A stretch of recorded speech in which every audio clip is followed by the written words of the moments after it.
पहला प्रश्न, मानव में प्रजनन की प्रक्रिया किसके द्वारा होती है? उत्तर, प्रजनन तंत्र द्वारा। दूसरा प्रश्न है, पुरुष प्रजनन अंग कौन कौन से हैं? उत्तर, वृषण, शुक्रवाहिनी, लिंग, प्रोस्टेट ग्रंथि। तीसरा प्रश्न है, स्त्री प्रजनन अंग कौन कौन से हैं? उत्तर, डिंब ग्रंथि, डिंबवाहिनी, गर्भाशय, योनि। चौथा प्रश्न है, वृषण का कार्य क्या है? उत्तर, शुक्राणुओं का निर्माण और टेस्टोस्टेरोन हार्मोन का स्त्रावण। पांचवा, डिंब ग्रंथि का कार्य क्या है? उत्तर, अंडाणु एवं एस्ट्रोजन हार्मोन का निर्माण। छठा प्रश्न, निषेचन कहाँ होता है? उत्तर, डिंबवाहिनी, फैलोपियन ट्यूब में। सातवां, गर्भ का विकास कहाँ होता है? उत्तर, गर्भाशय में। आठवां, मानव में गर्भावधि कितनी होती है? उत्तर, लगभग 280 दिन या 9 माह।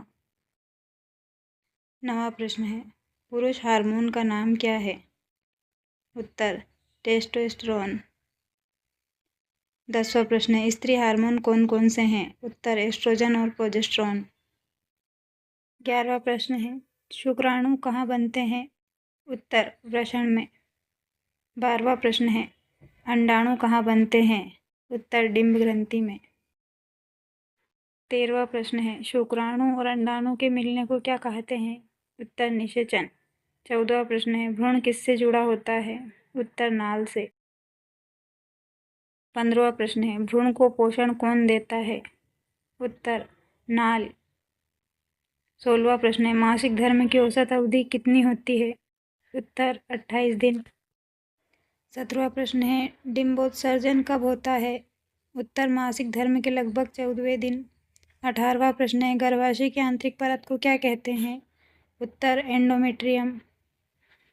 19वां प्रश्न है, निषेचित अंडाणु को क्या कहा जाता है? उत्तर, जायगोट। 20वां प्रश्न है, जायगोट किसे जन्म देता है? उत्तर, भ्रूण को। 21वां प्रश्न है, पुरुष में शुक्राणु कहाँ पर संग्रहित होते हैं? उत्तर, एपिडाइमिस में। 22वां प्रश्न है, शुक्राणु द्रव का निर्माण कौन करता है? उत्तर, प्रोस्टेट ग्रंथि और सेमिनल वेसिकल। 23वां प्रश्न है, योनि का कार्य क्या है? उत्तर, शुक्राणुओं के प्रवेश का मार्ग एवं प्रसव का मार्ग। 24वां प्रश्न, भ्रूण का विकास कहाँ होता है? उत्तर, गर्भाशय में। 25वां प्रश्न, स्त्रियों में कितनी डिंब ग्रंथियां होती हैं? उत्तर, 2। 26वां प्रश्न है, मानव में किस प्रकार का निषेचन होता है? उत्तर, आंतरिक निषेचन। 27वां प्रश्न है, भ्रूण को ऑक्सीजन कौन प्रदान करता है? उत्तर, नाल या प्लासेंटा। 28वां प्रश्न है, गर्भाशय का आकार कैसा होता है? उत्तर, उल्टे नाशपाती आकार का। 29वां प्रश्न है, स्त्रियों में मासिक धर्म किस आयु में प्रारंभ होता है? उत्तर, लगभग 12 से 14 वर्ष की आयु में। 30वां प्रश्न है, स्त्रियों में मासिक धर्म किस आयु में समाप्त होता है? उत्तर, लगभग 45 से 50 वर्ष में। 31वां प्रश्न है, पुरुषों में यौवन किस हार्मोन से आता है?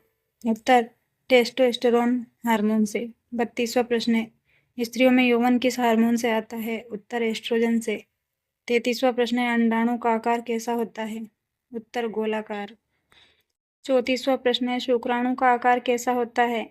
उत्तर, सिर और पूंछ वाला लंबा आकार। 35वां प्रश्न, निषेचित अंडाणु गर्भाशय में कब पहुंचता है? उत्तर, लगभग 3 से 5 दिनों में। 36वां प्रश्न है, गर्भधारण की पुष्टि किस हार्मोन से होती है? उत्तर, एचसीजी हार्मोन। 33वां प्रश्न है, गर्भाशय का बाहरी भाग क्या कहलाता है? उत्तर, सर्विक्स। 38वां प्रश्न, शुक्राणु का जीवन काल शरीर में कितना होता है? उत्तर, लगभग 2 से 3 दिन। 39वां प्रश्न है, अंडाणु का जीवन काल कितना होता है? उत्तर, लगभग 24 घंटे। 40वां प्रश्न है, स्त्री में गर्भ का प्रारंभ किससे होता है? उत्तर, निषेचित अंडाणु से। 41वां प्रश्न है, भ्रूण में हृदय की धड़कन कब से शुरू होती है? उत्तर, लगभग तीसरे सप्ताह से। 42वां प्रश्न है, स्तन ग्रंथियां किसके नियंत्रण में कार्य करती हैं? उत्तर, प्रोलैक्टिन हार्मोन के। 43वां प्रश्न है, स्तन ग्रंथियों का मुख्य कार्य क्या है? उत्तर, दुग्ध का स्त्रावण करना। 44वां प्रश्न है, भ्रूण को मां से जोड़ने वाला अंग क्या कहलाता है? उत्तर, नाल, प्लासेंटा। 45वां प्रश्न है, बच्चा जन्म के समय किस मार्ग से बाहर आता है? उत्तर योनि मार्ग से। 46वां प्रश्न है, गर्भाशय की दीवार मोटी क्यों होती है? उत्तर भ्रूण को सुरक्षा देने के लिए।